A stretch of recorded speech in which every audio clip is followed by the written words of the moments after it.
The Fox Show. You're listening, you're tuning in your car somewhere. You're watching. You're wondering who are these guys? I stumbled on Christopher Walken's on the show. I'm not sure. Is he? Maybe.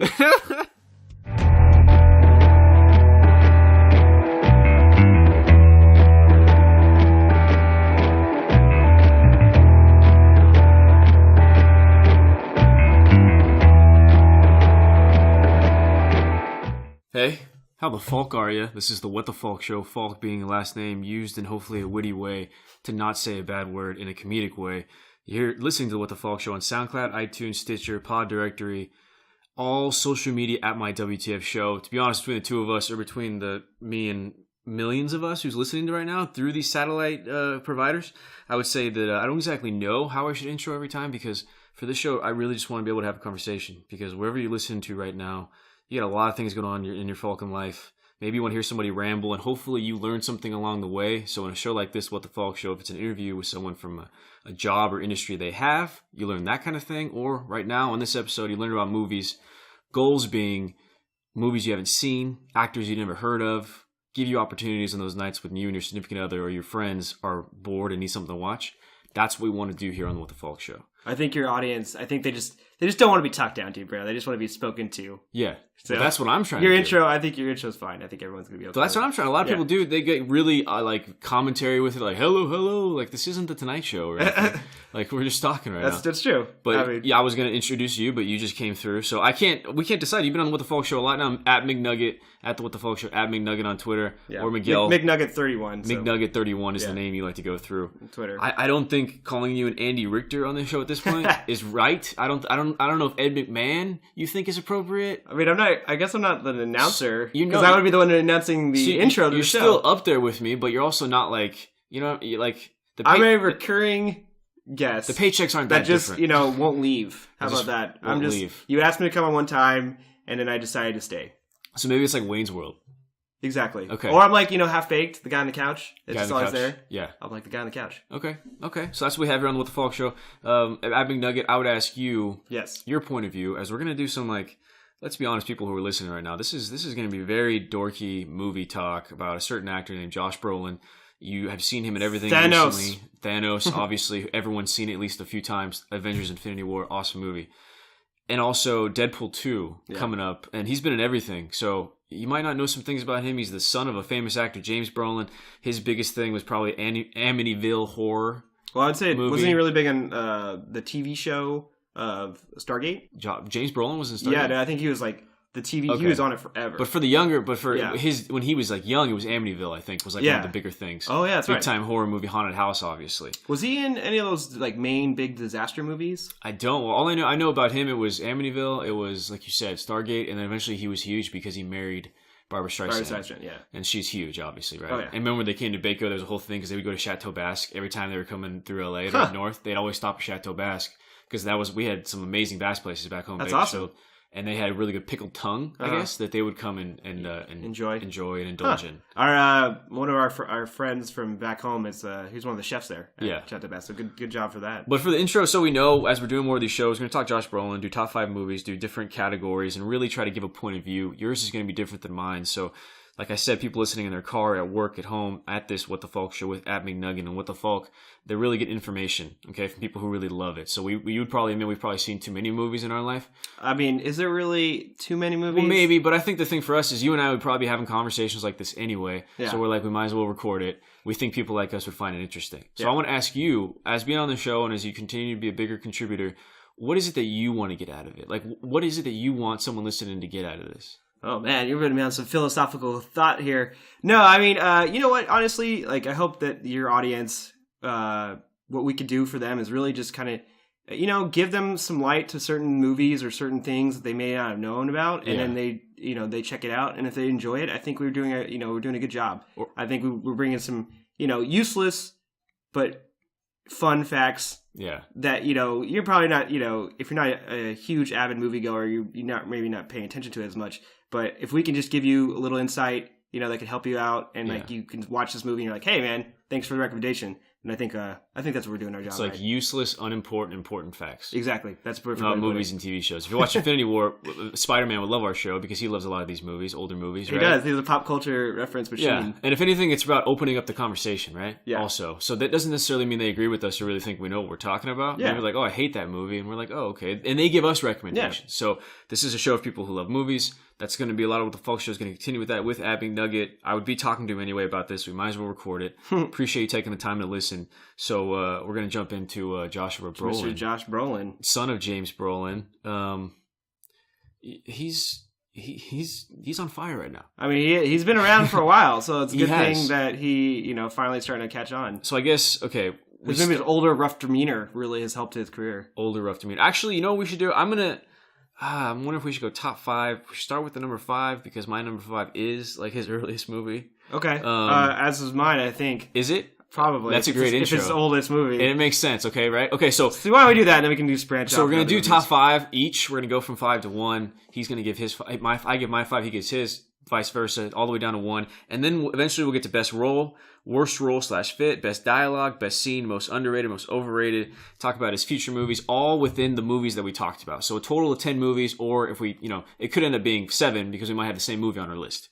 Okay, so number 5 for the Josh Brolin, introspective, I guess we could say, podcast. He's so hot right now. We might as well fucking talk about him. Give some Hashtag context. Josh Brolin. Yeah. Number 5 is Goonies, obviously. Yeah. I mean, the white jock brother who protects his dorky younger brother is always pretty popular. He's doing a good job at that. I mean, it's a classic. He did a great job. Josh Brolin, I mean, it was our first...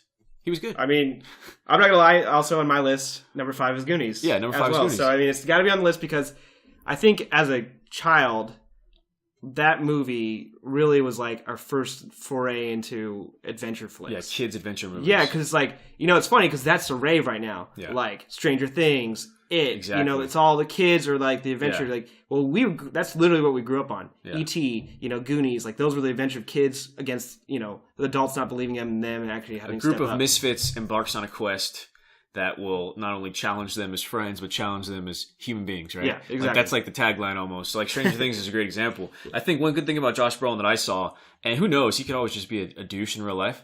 He did a good job of being the tough guy, but also being like nice. Yeah. He kind of gets made fun of himself in that movie. Well, remember the scene when he's riding that little girl's bike? Yeah. And then the jock dude that he's trying to press the girl that he's dating, like, picks on him and throws him down a cliff. Yeah, he's getting like made fun of. that is enduring, and that's a good. And you're right, because he comes off as like, I'm just like, I got to be strong, muscly, but he's really, I think, masking his sadness because he knows his parents are struggling because they have to sell their house. Yeah. And there's a lot of like real world issues that are overlying like the underworld of like these little kids and they're trying to find the treasure.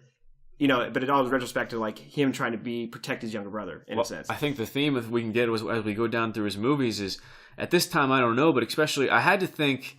I don't know him again, but been working in the business long enough and just human beings in general, know, I would have to think that it probably was pretty hard for him for a while, having his dad as James Brolin, very handsome, very famous actor. It took him a long time. Yeah. So Goonies in 1985, big time, right? Yeah, it's first you big would role. think it's literally his first role, I think. No, it's his second role technically. He was in a Cyndi Lauper TV short, uncredited though, so maybe it was an extra. Oh, okay. Probably an extra or something. And obviously this is IMDb, so thank you, Internet Movie Database. We are also both on there with all our credits of working on TV shows. So 1985, Goonies. In 1986, Thrashin', a movie I'd never heard of. Stairway to Heaven was with the actor from Little House on the Prairie. Prison for Children, a TV movie. We got the guy from Problem Child. The guy who passed away, unfortunately. Oh. Did he pass away recently? From Problem Child. Yeah, I know. I know you're talking about. I saw him on TV Dad, show. 8 Simple Rules. Oh, John Ritter. John Ritter. Okay. He did episode 21. Oh, Jump Street. With Beethoven. Yeah. Now these are all, you think about it as an actor, as someone who was in the business and as you're still in the business, you see this and you're like, man, this guy was so busy. You see like 3 projects a year. 3 projects a year. I mean, Thrash, that could only be like 3 months work. And then, let's be in retrospect, it's probably not really big parts. Yeah, it's probably not. It's probably some smaller parts. And that means when it came out, it could have been a few years later, a few years before. Yeah, so that's just the release date. That's not when they actually finished production. Absolutely. Stuff like so this that, could have been a struggling time for him. Kind of built a lot of character, wondering, as I did when I first was like, oh, that's James Brolin's kid? Like, oh, is he just trying to be like his dad? Okay. Didn't really take him seriously. Well, it's funny, like, sorry to jump back to Goonies, but like also like he got to work with an amazing director. Oh, yeah. And Richard Donner. Yeah. And Richard Donner, he did the Lethal Weapon. Mm-hmm. He's done, he's produced all the X-Men movies. Yeah. He's done so much for I think for Josh Brolin to get like even just some direction from a good director like that. You know, and like at least he had that under his belt while he was still struggling. Well, I think it's cool because I go back to Goonies and I just think who else is in that? And then Sean Astin, right? Yeah. We talked about him being good at being endearing in his characters. Sean Yeah. Astin is like the epitome of being endearing in characters. Samwise Gamgee. Yeah. Samwise Gan. Yeah. So if Josh ever listens to this, Josh Brolin, if you're listening to What the Falk Show on Twitter, whatever website you're listening to, all podcast websites, you can give us a call, come on the show, and let us know like if you and Rudy were actually like friends on set. You know? I guess he was a lot older. He was like 6 to 8 years older. It's probably It's funny because like you know you look back at that and it's like you know you had Corey Feldman, you know Josh Brolin and Sean Astin, and then, you know so they all went on to do big things during that time, especially. Yeah. Oh yeah, Corey Haim, right? Mm-hmm. No, Corey Feldman. Feldman. Yeah. And then TV movies, some TV series, nothing big. Another TV movie, Winnetka Road, which I was like, wow, there's a Winnetka here in the Valley. It was some kind of show with Ed Bagley Jr. He said it was mostly about sex. So it was like, rich people having sex with each other and shit. All right, like Ed Bagley Jr. 6 episodes. Another few of the movies. Episode of The Outer Limits. Bed of Roses. Does that movie sound familiar? Mm-mm. Okay, really depressing movie. It's with Christian Slater and Marissa Tomei. Oh wow. Okay. And I'm pretty sure like Christian Slater is like has like a disease or something, and then Marissa Tomei falls in love with him, but he's gonna die. I'm dying. So it's like one of those movies. A Walk to Remember. Yeah, but a male version. Kinda. I think it's better because it's a little grittier, and I think it's better. What's than Christian Slater? I mean, he's had his ups and downs. I think it's more about Marissa, dude. Oh, okay. Marissa Young. That's like right after My Cousin Vinny. Oh, okay. She's already prime now. I mean, she's still awesome. She's been prime for like 30 years, but she was like young prime. You know what I'm saying? Yeah. And then next was Flirting with Disaster. Ben Stiller movie. Yeah. He was an agent in that. I didn't know he was in that. Everyone was in that. Another movie with his dad. And then Mimic. Okay. So he was one of the doctors? He was one of the, he wasn't like one of the main roles, but he was with, he's her friend, right? Yeah. Doctor Marissa, friend. Marissa, what's her name? I'm sorry. Maria, what's her name? I'm sorry. Famous Father. He was in Goodfellas. Mina Sorino. Thank you. Yeah. Yeah. Like she's the main star. And like, what's nice is he got to work with a young Camilo del Toro. Well, let me ask you, okay. Sick. His character, this monster movie, he's one of the doctor friends. So does he die in the beginning? He's the first doctor to die, or he dies right at the end to sacrifice himself? It's more like there's a sequence at the end where it's a long, like, last 20 minutes. Yeah. He ends up dying in that. Okay, so he makes it the final. It's either in that, you're either the first one, or he's going to be the last one. He's going to be there the whole time. Well, it wasn't like a sacrifice because I think, because when it comes down to it, it's the African-American actor from Aliens 3. Aliens 3? You remember he's like the preacher dude? Oh, Charles S. Dutton. Thank you. Yeah, Charles S. Dutton. Rudy. Back to Sean Astin. Oh, yeah, boom. Wow. And he's it's really good. It comes down to her and him. Like Mia's and him. They're like the last two. Okay. Of so the whole thing, but Cockroach Monster movie, Mimic, directed by Guillermo del Toro. Next up, Mod Squad. It's a trippy one. I forgot Mod Squad, but as soon as I saw that when I was looking this up, I was like, oh, I totally remember Mod Squad. He's the bad guy. Oh, okay. See, I was kind of fuzzy because it's been a while since I've seen that movie. When that movie came out as a kid, I knew it was about a TV show. Yeah. You know, and another thing just to go off pop culture, the woman, the blonde girl, is Rashida Jones's mom. Just something to drop in for you. Just okay. So from the TV show. From the original TV show. Yeah. So this one, you have Claire Danes, you have Omar Epps, you have Giovanni Ribisi. Remake of the TV show. I was so stoked as a kid when I saw the trailer, dude. I was so excited to watch it. It was kind of a letdown for me, but maybe I should watch it now as an adult. You know? Well, I think that's at that time they're still trying to figure out how to do the reboots. Yeah. You know, now it's like they invest so much money in these movies, it's really hard to fail unless you really just go off the rail. Like Charlie's Angels 2, for instance. That first one was like, it was not bad. Like it was like, it's a watchable movie. But then the second one just decides it's to like, way too much. Way left field. Okay, so that looks like almost 12 years. No. 7, 8 years until he really does something of note that we would know. I mean, Bed of Roses was a good movie. Flirting with Disaster, okay. So there was a span then. Again, these are like once, this isn't a lot of work. So I think Josh Brolin, even though people would think, I want to give him the benefit of the doubt and say, even though his dad was famous and his Barbara Streisand is his stepmom, there was a lot of struggle and a lot of probably self-doubt about, am I just chasing a dream that my dad am I never like, am I always going to be my dad's shadow and stuff like that. So, and I like, it does take time. Like people think you can just jump right in, especially if you're related to some actors, but then those, for them to really, overcome their, their parents, shadow, then they have to really work at it. We started doing some movies. We got Mimic, 1997, okay. Mod Squad, 1999. Really underrated. I hope you've seen it. Best Laid Plans. I actually don't think I've seen that. Wow. Yeah. Good movie, man. Reese Witherspoon. Okay. The other guy, his name is hard to say. He was the brother in Face Off. He's also got another he's been around, yeah. Italian name. Yeah, good movie, good twist at the end. I'd recommend it if you haven't seen it. It was always on FX. See, guys, there you go. There you go. You're talking about movies. One of these we're trying to recommends give you best laid plans if you're bored, especially on like a Sunday afternoon. Was that one of your Fox movies? It was one of my FX movies. Oh, nice. Okay, yeah, for sure. Next up, Hollow Man. Okay, we'll see. Okay, hold on, let's stop right there. Well, why don't we just jump into our? Oh, you want to finish this whole list and then I do want to finish a little bit to see how he. We're agreeing that we said we would go until Gangster Squad. Okay. And that's when he really became big. Okay. So I just still think he's an actor. God, Hollow Man was a good role for him, though. I look at the difference between he was still auditioning versus now they come to him with the script, right? Yeah. Okay. So that's the difference between Josh Brolin. And then you got a show, Mr. Sterling. It was like 10 episodes. I was like, interesting. Okay. It was like supposed to be like a Mr. Smith Goes to Washington or whatever. Oh, okay. And so he's like, he gets hired or he comes into the Senate and then he tells him at the end, it's like, oh yeah, I'm an independent. So it's like a whole deal, kind of funny. I think 10 episodes. Into the West episode on that. Into the Blue. Into the West was about the... Wasn't it Bad Guy Into the Blue?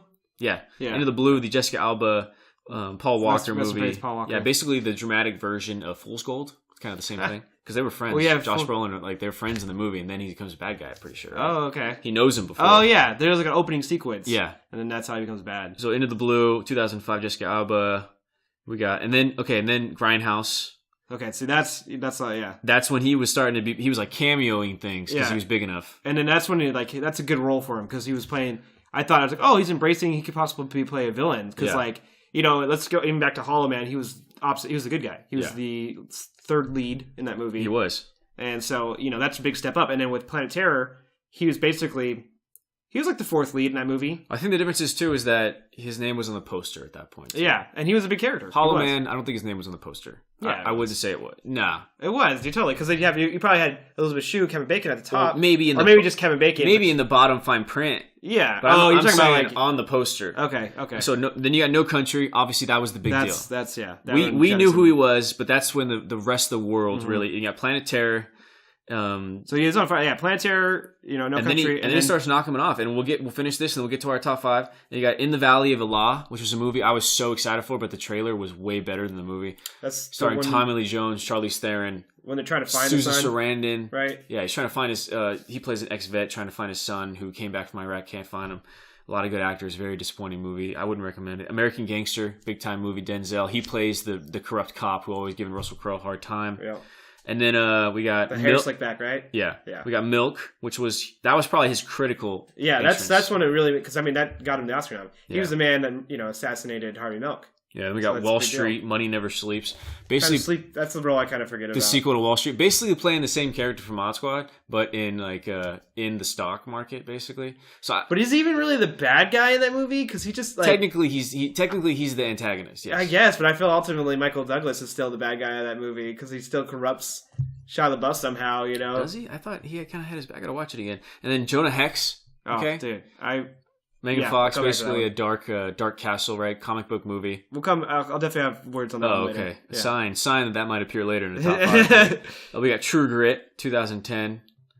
He was the bad guy. Yeah. Did okay. Yeah, I mean, right. I like that movie. I do. True Grit, the remake, and then he's the guy who kills the. That's already known. It's not a spoiler, really. Yeah, he's the one. He's the one that she's going after. Yeah. And then we got Gangster Squad, and then I want to end a Gangster Squad because that's the point. I really think, at least on this, of the stuff we're going to talk about, is where he really got to the point where it was, hey, Josh, we got a script we want you to look at. He's the star of that movie. Yeah. He's the star of that movie over a Ryan Reynolds, a Sean Penn, Well, I think Sean Penn still got as high credit as he did for that movie. True, but in the movie itself, it's about Josh Brolin. Whoa, second time they worked together. Harvey Milk. Oh, wow. Nice. That's crazy. So that... Maybe they were like, hey, what's up? We're friends. Let's come together. That should have made it a little bit easier then. Okay. Yeah. Okay. Well, that's where we're at. Okay, so let's go back to the top 5. That's Josh Brolin here on the What the Falk Show with Ab McNugget. Here What the Falk. Listen on SoundCloud, iTunes, Stitcher, Pod Directory. So far, I'm going to admit, I like what we're doing so far. We're organized. We're giving you the movie knowledge that you want to listen to. Hopefully, that's why you're listening. Or you just like me because we're friends or family. And you're like, hey, I want to listen to Connor, make it feel better. Hopefully, it's because you like movies or you like me. Yeah, man. I mean, hopefully, you guys just enjoy this conversation. Yeah, enjoy the conversation. Okay, so I did 5 Goonies first. You did 5. Why don't you go 4 first? Okay, so I also had 5 Goonies. My 4th, Hail Caesar. Coen Brothers. I knew you were going to have that on your top 5. It's a very underrated film, man. It's really, I really enjoyed it. I can't wait till I bring one of my topics later. It's literally the antithesis. Oh, okay, sweet. Well, okay, so a little backstory. It's basically Hail Caesar. It takes place during the Cold War, not Cold War, but that's during when the Red Scare was happening. Yeah. And so the Black Book. The Black Book, when they would blacklist people in Hollywood because they thought they were communists. And just the funny little outcomes of like what, comes from being free speech almost in a sense. And his character was basically running the studio. So he was trying to make sure everything was happening, and like he had to deal with crazy actors, George Clooney's character, or underdeveloped characters Directed like the new by Han Solo. Directed by the Coens, right? Yep, the Coen brothers. Yeah. Which, I mean, they've worked a lot together with it, like a few times with him. I mean, No Country. Is their wife in that one? Is she in that one too? Frances McDormand? Just won the Yeah, Oscar? she is. Yeah, of course she is. Yeah. She's in all of them. Hail Caesar. Okay, is your number 4. Number 4. I would take your number 4 and I'd give you a better movie, which is the same movie but better. Okay. You ready? Yeah. The Majestic. Wait, he was in The Majestic? The Majestic. He's also I know. black-booked. Well, dude, if we're really gonna you go, what was the one with Bryan Cranston? Oh yeah. That's the anticipate. What was that one again? God, I just watched that. Yeah, I mean Trumbo. Yeah. That was a good one. So about the Black Book, in a time in Hollywood there was a whole scare about finding communists, and a lot of the people went to, back in the 70s, 60s, people went to meetings of things, not necessarily knowing if it was communist. Earlier it was like 40s, 50s. Was it 40s, 50s? Yeah, it's during the Red Scare. Long time ago, there was a witch hunt for communists, and a lot of people in Hollywood got put in a black book. Just because they had, Hollywood's always been a little bit more liberal, and like so they've had a little bit more freedom of speech in a sense, and so it scared people in Washington. So number 4 brought up 3 movies about that era, which is Trumbo, The Majestic, and I guess Hail Caesar. It's like I love the Coens, man. They're so quirky, and like they always have like it's just a simple mistake, but then it just blows up into a bunch of crazier events. Yeah. And so, I mean, they've done it for so many movies, and they've all been good. Okay, so there's number 4 for you. So number 5 so far. Goonies for both of us. Number 4, Hail Caesar for you. Number 4 for me, W. The George Bush movie does a really good job. And the reason I like it, too, is because think about the character in that movie. It's about a son who can't really get out of the shadow of his father. And part of the theme we talked about earlier, this is good. I like this analysis, even for me. This is, you get out of the shadow of his father, and it's the same thing with George Bush. Josh Brolin, he lived that for some of his life. I feel like that's why he really jumped into that. That was the first time where I was like, wow, Josh Brolin can really carry a meaty role. Oh, yeah. I totally agree with you. Yeah. I won't comment too much because I have maybe something down the lines also.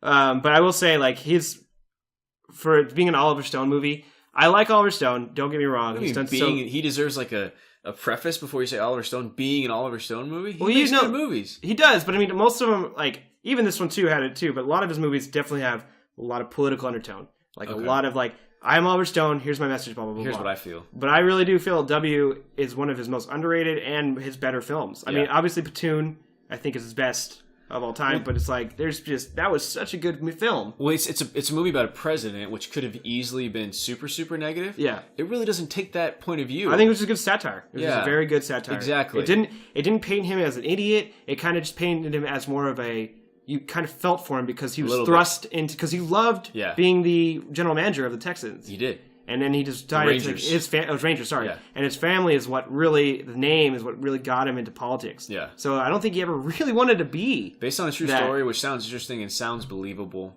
and really shows a guy who's part of the political machine. Yeah. Who's born into the political machine, also like Josh Brolin, being born into the entertainment machine with his dad and then with Barbra Streisand later. Okay, so there's number 4. Good choice. I'm going to go number 3 because I know it's not on your top 5. Okay. Only the Brave. It was a good movie. He did wow, that jumped all the way into your top 5 already? For his character in the movie, great job.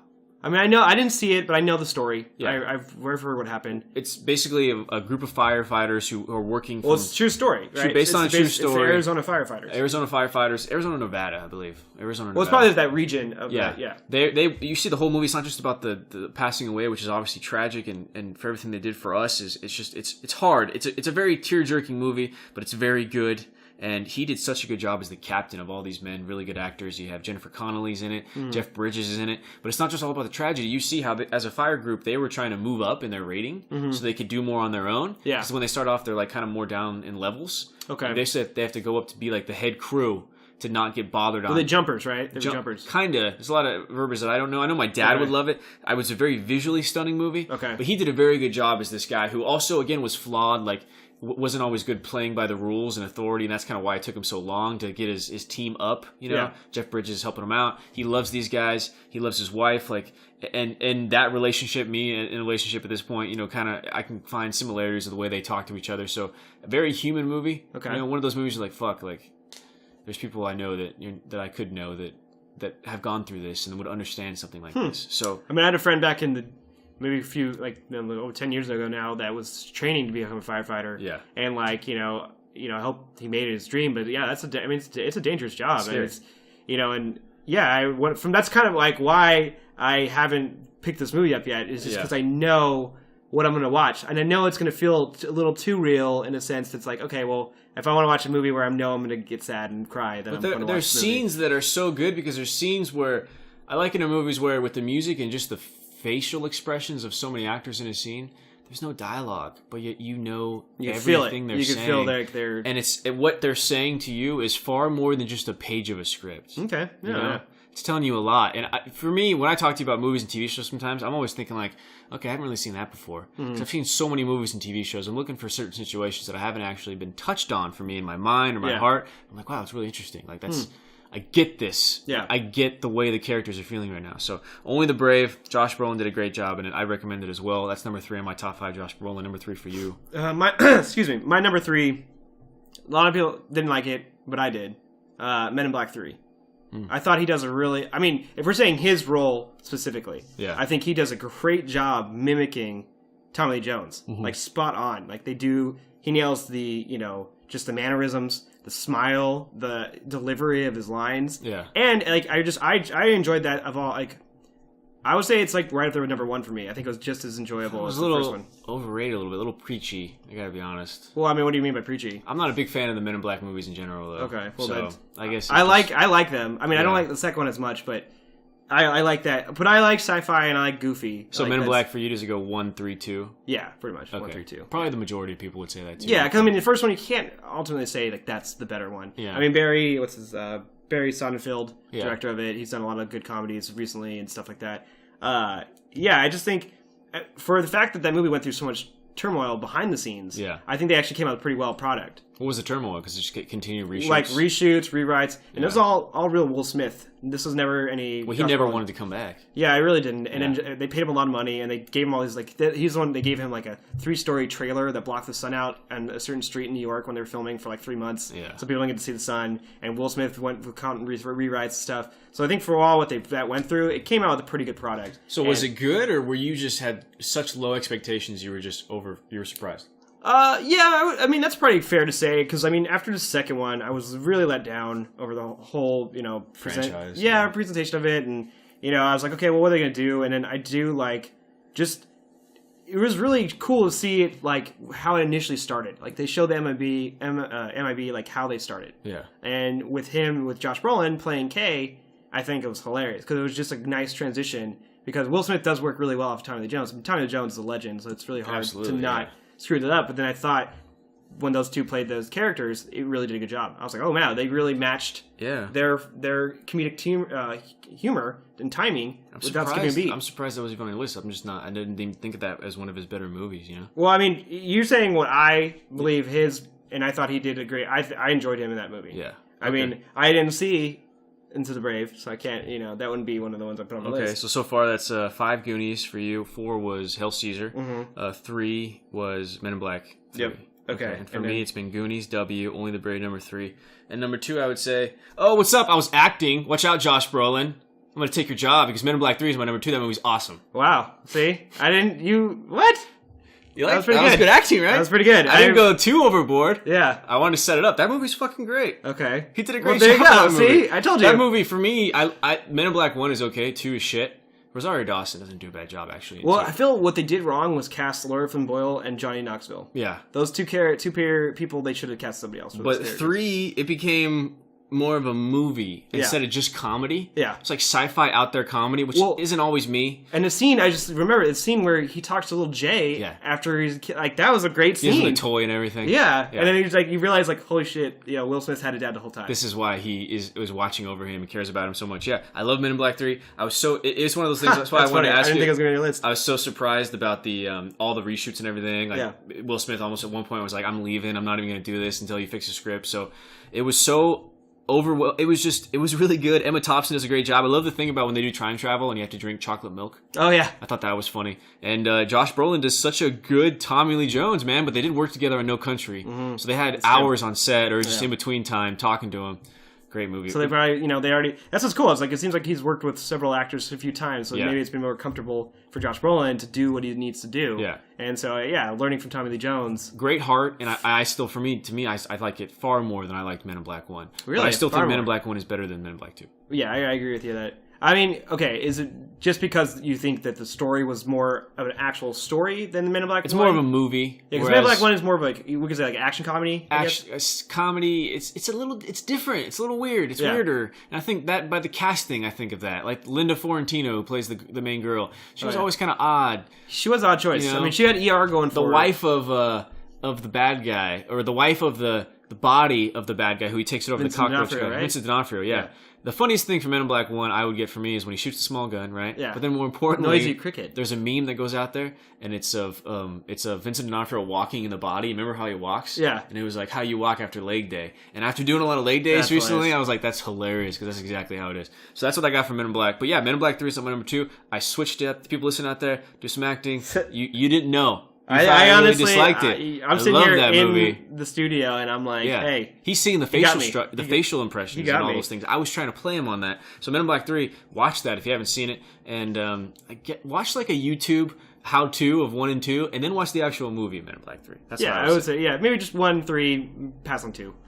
Because they kind of just glaze over 2 anyways when they go to 3. But okay, bro. Well, number 2 for all you. right, my number 2 is Mr. Brolin's most recent flick, Infinity War. Wow. Okay. It's number 2. Okay. I mean, that movie is him. Number 2. I know, right? Like, what's my number 1? Oh, I know what's your number 1. Of course it is. Exactly. Because you think that you're supposed to have a movie poster of that somewhere, or that you're. I don't know if you know what I'm talking about. I know exactly what you're talking about. I don't think so. I don't know. We'll see. Oh, okay. Hold on, bro. Yeah, no. So obviously, Infinity War. Yeah. I mean, what can we say? I mean, I won't give any spoilers, things away, but his character Thanos, he plays Thanos. Yeah. Just kills in that movie. And that movie is about him. Pretty easily best superhero villain ever. Yeah, I mean, I still really like Killmonger. He still really reached to me, but they've done, they set those characters up to create Thanos. Yeah. And so I think what I think a lot of people are going to be upset with is I don't think they're going to kill off Thanos in the series. I think they're going to find a way to make him work because even in the comic world, he's become kind of this he's not an anti-hero. He's not a bad guy. He's just all powerful, and he kind of can decide when or not he can help affect the future. Or from what I've been reading in the comic books, one thing about Thanos is he is always destined to fail, right? Okay. He's always going to embark on something and always fail.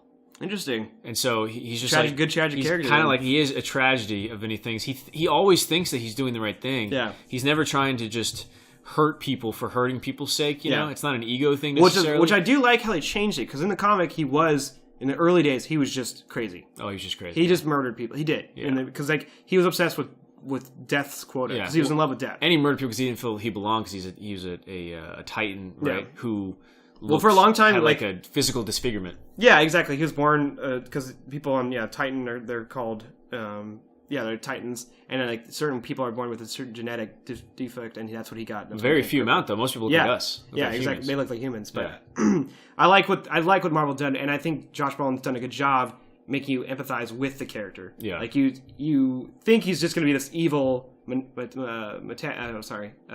tyrant, but then he ends up actually having a skewed version of what might actually be true. Yeah. He may be describing the actual enemy of the universe, and it's not him. For instance, it's life. It's it's just people. It's people. It's funny. Agent Smith had the same kind of principle in the Matrix almost when he's talking about how the human beings are like a virus. Yeah. And they just spread and spread, spread. And this is in a galaxy. It's in a universal understanding. So he just does a great job. He really Ask does. the Earth how they feel about us, you know? Ask Mother Nature how she feels about us. If she thinks we're a virus. Okay, number 2, Infinity Wars. I would say, obviously, you'd have to say it's the peak of his career. Yeah. Well, I mean, this is it. He's gonna be remembered. This role will be one of the things he's remembered for. Yeah. He's huge now. He's gonna be he's in a top 10 of actors at this point. Yeah. There's gonna be times where him and Tom Cruise, Josh Brolin wins. I think I actually give Josh Brolin the edge already over Tom Cruise, because Tom Cruise, you really only get him for like one thing. Exactly, and he's pretty old at this point. Yeah, even more expensive probably. So yeah, Josh Brolin, you're going to see a lot more of him, and you already have. And I think the older Josh Brolin gets, his look really gives him an edge of a lot of things. That works too, yeah. Because even Thanos himself, I think with Josh Brolin's facial structure, it really works out well. Because already he has a very defined chin, and it's funny because Thanos has a very defined chin as well. And like it's just his gritty facial structure kind of helps him with these roles. Part of why I go back to Only the Brave, because you believed him as this old, like weathered. You know, he's been through some shit, fighting fires or just life in general. He's older. He's in his 50s, I think, right? So he's been around. He's starting to really hit his peak, and that's what his thing as an actor. If you can make it working 3 times a year, eventually you show up on time. Your looks and your talent does accumulate, and you meet the right people, or you have sex with the right people. Let's be honest. Or you #me too. I mean, #me too. You can make it. So that's what's doing for him. Let's hope he didn't rape anybody. Okay. We don't know that for sure. Okay. Number 1 for. Why don't you go number 1? Okay, I will go. My number 1 is W. Wow, nice. Yeah. Wow. Exactly. Okay, this is pure on his. Yeah, you asked me about Josh Brolin, what I like, what I enjoyed. Yeah. W was such a surprise for me when I went to watch it. Okay. Because at that time I was already kind of annoyed with Oliver Stone. And I was like, ugh, I don't want to see another movie where it just screams like, Oliver Stone, like this, listen to me. Yeah. But this one, I was like, this is a great satire. It does a good job of just simplifying this, president who, like, you may have hated him or you may have loved him when he was in office, but he showed him as the man, and what went down when he was trying to be the leader of the free will, like, and all the things that like went through his head and like how you could feel being in his shoes. And I think Josh Brolin did a great job. Cheney's whole thing over his shoulder the whole time. Exactly, and like he does a good job of not like, I'm not saying embracing like being an imbecile or anything like that, but he wasn't, he was just playing a normal fraternity guy, and that's what the president was. Normal guy from Texas. Yeah, and he did such a good job. Like, I love the scene where he's like choking on the pretzel, which is so funny. Yeah. And like, it just, that always stick in my head. But I really enjoyed that movie. Like, it was really to name it, it's like my favorite Josh Brolin. One fun fact: he actually lived in Bakersfield for a time where we're from. While his dad. Oh yeah, well they still have the house there. They're actually trying to make it a historic. I think Barbara recently passed, so rest in peace. She did. W is on the way out. That's where we're getting. It's kind of tough here at the end because now we're starting to double up. So number 1 for me is Avengers: Infinity War.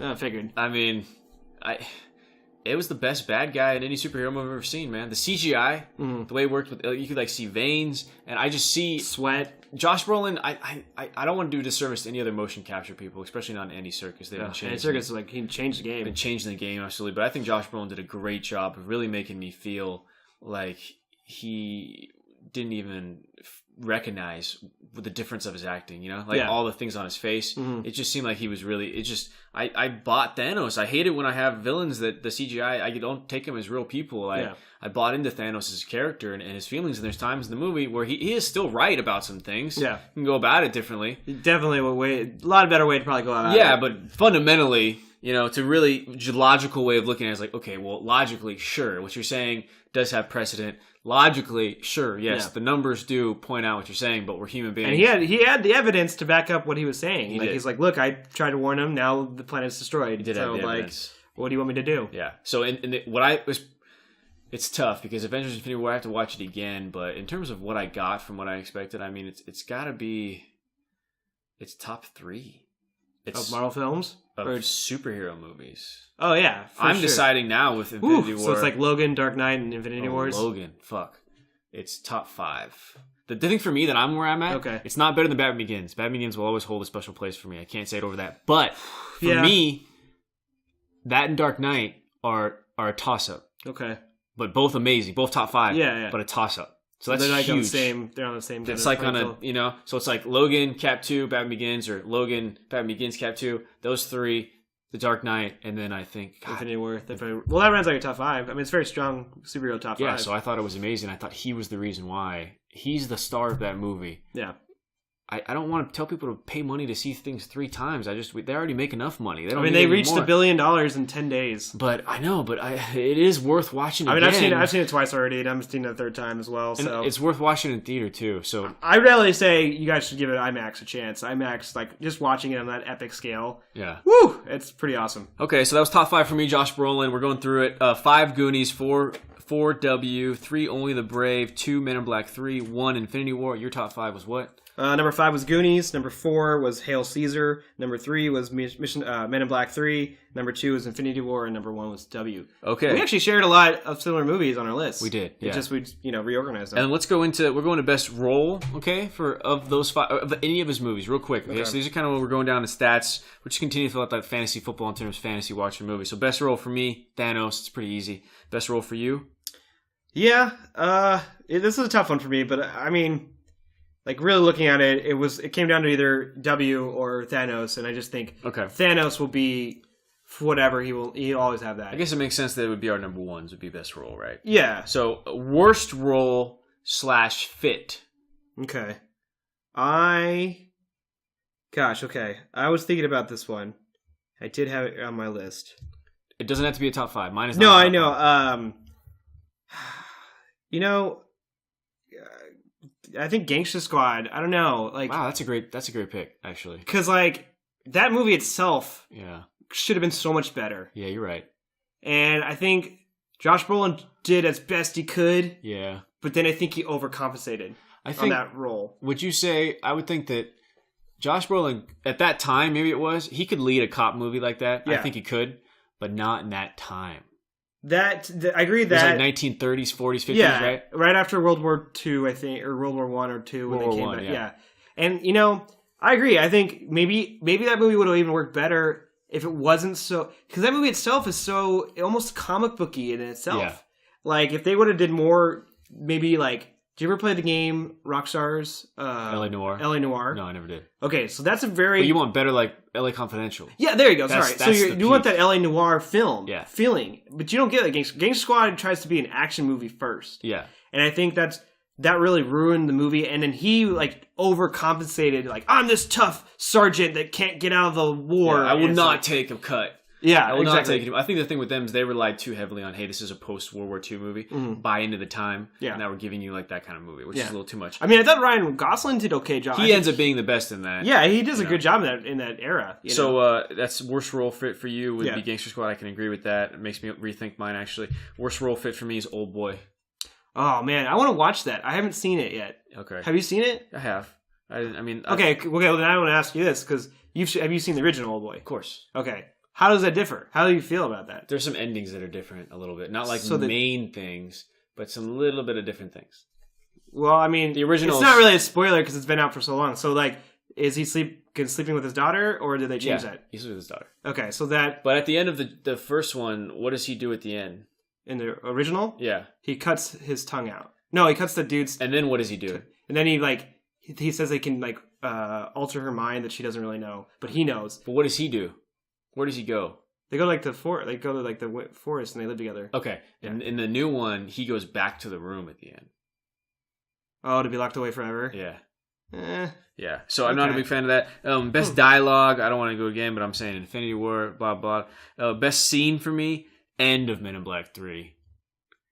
Is my favorite scene of his when he gives him the toy, and then you finally find out all that emotion. You come in and find out that he's been been watching father over basically his whole life. I mean, he's the one that almost led to his death in a sense. But I think that was always like how that one character said, like everything in the galaxy always tends to ripple its way out. It always finds a way to happen, and that was always going to happen to Jay's dad. So the fact that he was able to be there and it always, and even if you go back and rewatch the first two movies, you can almost. It's not like they planned that, but you can kind of feel like. That's how they got there, because he always acts like a father role to him. Well, I think there were times where, too, if I'm right, I'd have to rewatch it, where he's like talking shit on his dad because he was never there for him, and then like Tommy Lee Jones says, he's kind of like, hey, he's your dad, don't say things like that, but not really giving it in yet. Maybe a little bit more each movie. Yeah, they probably didn't know that in movie 1. I feel like they didn't, but then I think they rewrote it. In 3, he definitely says that a few times before we get to that point. Okay, best dialogue and scene for you. I'll do my best scene. Okay, my best scene is actually border scene in Sicario. That was going to be up there for me. That's a really intense scene, man. It kind of sets, I feel like almost sets that movie of intensity, because just like showing him taking control of his, squad, but then showing Emily Blunt kind of confused about what's happening, and then just that amazing firefight.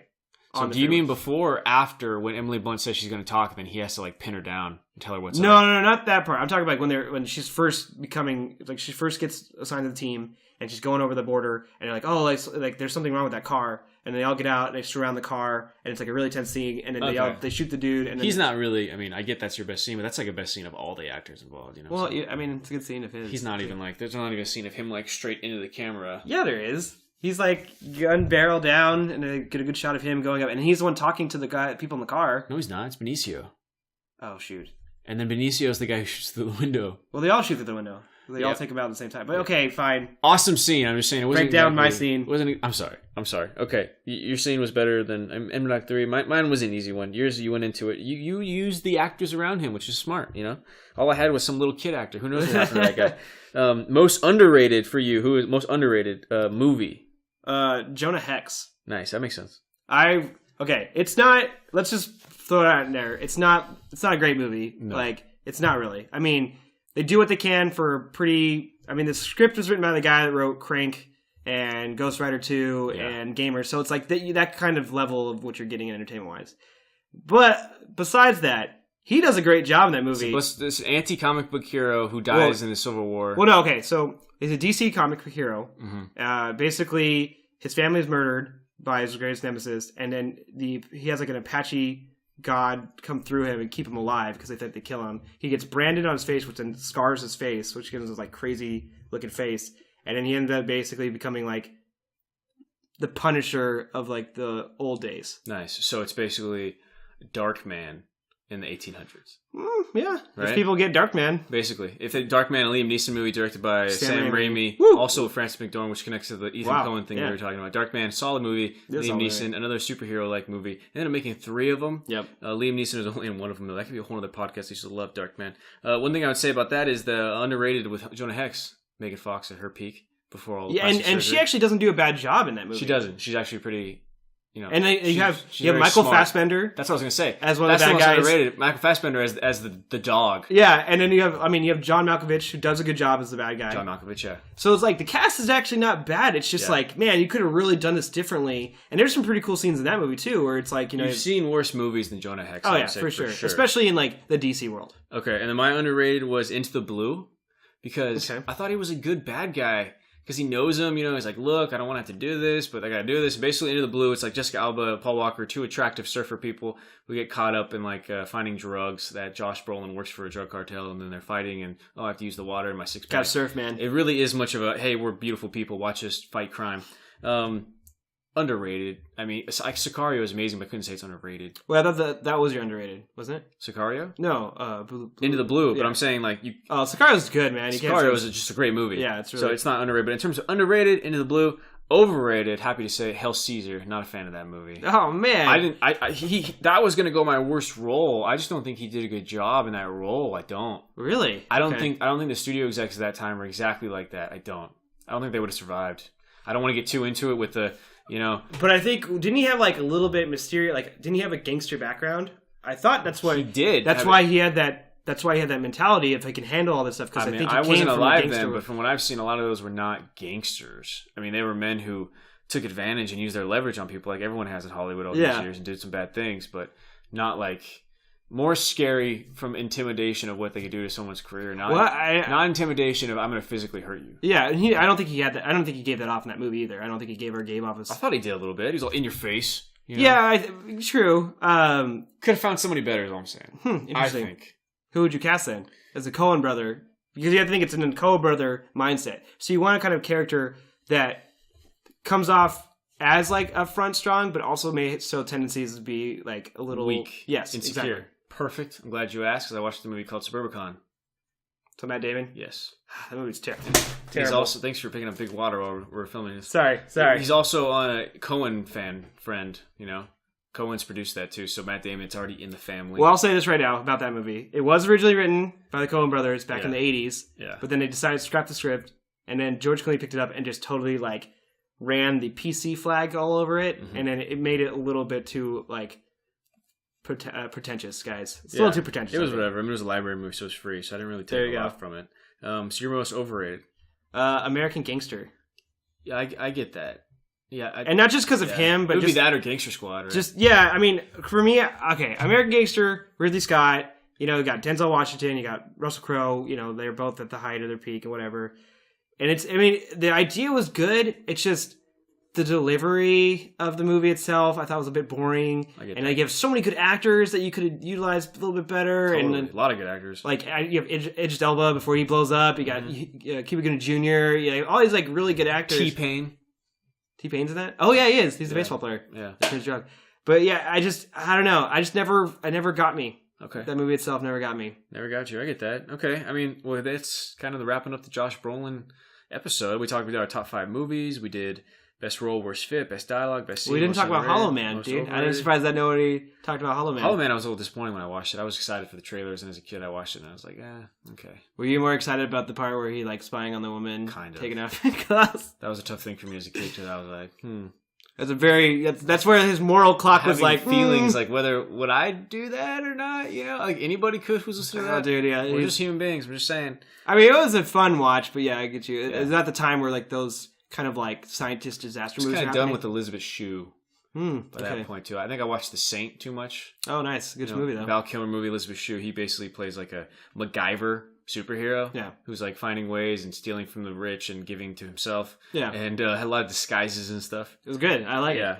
Well, it's funny too because like Elizabeth Shue, I feel like I only see her now in like gimmicky type movies. Yeah, I didn't even know she was acting anymore. She was in Piranha 3D. Yeah. So there's like, and then she's in Death Wish. And then she'll do like Death Wish, okay. And then she'll do like a interview for the 15th anniversary of like Back to the Future or something. Boom, and that's probably a really nice lady. I'm just, Yeah, I mean, good for her. She worked a long time. So I mean, how it works. She can take... You work as long as you can. You save money, and then eventually people will most likely, most of the time, majority, get tired of your face and not believe you in certain characters, right? Yeah, I mean, honestly, or like even the actors themselves will probably get tired. I mean, it's a lot of work. I mean, everyone thinks like, oh, I'm going to be an actor and I'm going to make all this money and it's going to be fine. It's like, no, there's a lot of stuff that goes on behind that. Oh yeah, you have places you have to be. You have no guarantees. Yeah, you're like, 3 years from now, what are we going to do? And you have no idea. You can't assume that TV show is going to still be filming. You can't assume you're going to that superhero movie sequel is going to go through, or that you're going to get cast in it. There's just so many different things. The stability is not something part of entertainment. I think that's what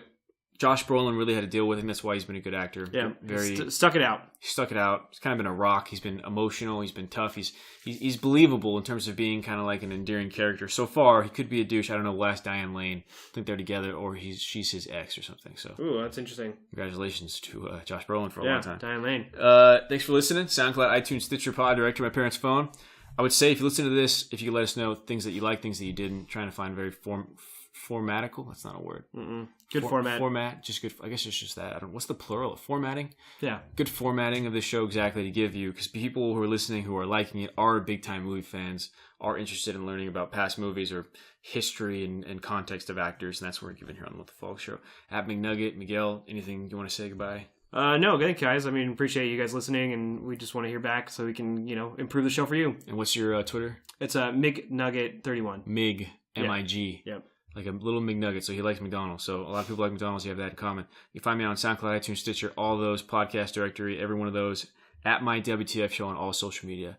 Thanks for fucking listening. And if you do listen, if you have an idea for another thing you want us to dive into, let us know.